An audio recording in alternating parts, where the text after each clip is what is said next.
पर चुनाव हो रहा है। पूर्व मुख्यमंत्री जम्मू कश्मीर की महबूबा मुफ्ती जो है वो खड़ी है, उनसे बात करते हैं। मैम, क्या लग रहा है इस पर कौन से बड़े इशू है जिसपे वोट मांग रही हैं आप? जो 2019 में गैर आईनी गैर कानूनी फैसला किया बीजेपी ने अपनी मेजोरिटी इस्तेमाल करके, लोग उसके खिलाफ है, वो लोगों को काबिल कबूल नहीं है।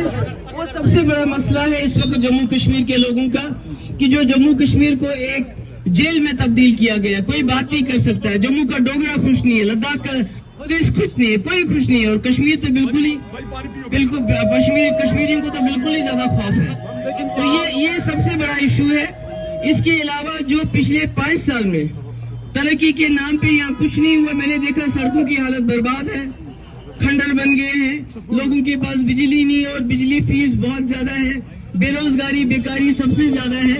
ये सब मुद्दे हैं। इंडिया गठबंधन में थी, अभी क्या आप इंडिया गठबंधन में अभी भी हैं? मैं बिल्कुल इंडिया ब्लॉक को, कांग्रेस को, राहुल गांधी को सपोर्ट करती हूँ, क्योंकि वो संविधान के लिए, आईन के लिए खड़े हैं, हिंदू मुस्लिम भाईचारे के लिए खड़े हैं, जवानों के लिए खड़े हैं, नफरत के खिलाफ खड़े हैं, उनके साथ। लेकिन मैम, दोनों पार्टियां एक साथ जो इंडिया गठबंधन में थी अब अलग अलग लड़ रही हैं, लेकिन है आप इंडिया गठबंधन? नहीं, मैं बड़े मकसद के लिए उनके साथ हूँ, इसलिए नहीं कि वो मेरे साथ इलेक्शन में लड़े हो।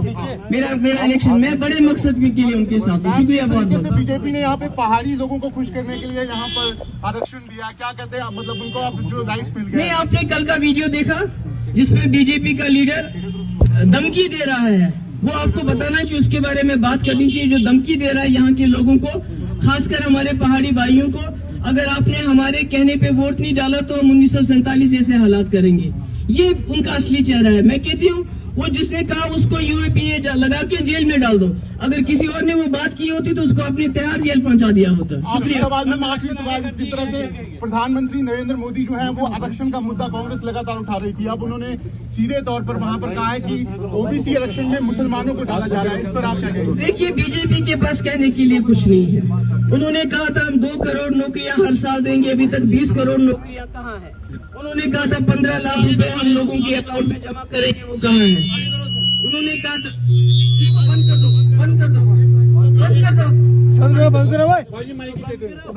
उन्होंने कहा था कि हम महिलाओं की सुरक्षा देंगे। आज जितने भी बलात्कारी हैं वो बीजेपी के लिए वोट मांग रहे हैं। उन्होंने कहा था किसानों को एमएसपी देंगे, तो कहाँ दी? तो जितने भी वादे किए थे उन्होंने कोई वादा नहीं पूरा किया। और अब लोग उसके पास वोट मांगेंगे तो किस पे मांगेंगे? तो फिर वही हिंदू मुस्लिम का राग, आपका मंगलसूत्र ले लेंगे। आपसे मुझे बताइए, हमारे कॉन्स्टिट्यूशन में मजहब के नाम पे आरक्षण नहीं है, तो फिर कांग्रेस कैसे आज 50 साल दिया कांग्रेस ने, अब आज देंगे? ये सारा झूठ है, लोगों का ध्यान भटकाने वाला। और आखिर मैम, जिसे अल्ताफ बुखारी की पार्टी को अब ऐसा लग रहा है वो सपोर्ट करने वाली है बीजेपी कहीं ना कहीं, और ये जो डेट एक्सटेंशन हुई है इसको लेकर क्या कहेंगे आप? वही तो मैंने कहा कि कल जो वीडियो रिलीज हुआ जिसमें वो धमकी दे रहा है बीजेपी लीडर, खासकर हमारे पहाड़ी भाइयों को, कि अगर आपने फलानी के कैंडिडेट को वोट नहीं डाला तो हम 1947 जैसे हालात करेंगे, आपका वो उससे भी बुरा हाल करेंगे जो 1947 में होता। तो ये तो इनका तरीकाकार है वोट मांगने का, मैं क्या कहूँ। ठीक है, तो आप देख सकते हैं ये है महबूबा मुफ्ती, और महबूबा मुफ्ती प्रचार के लिए इस समय यहाँ पर निकली हुई है।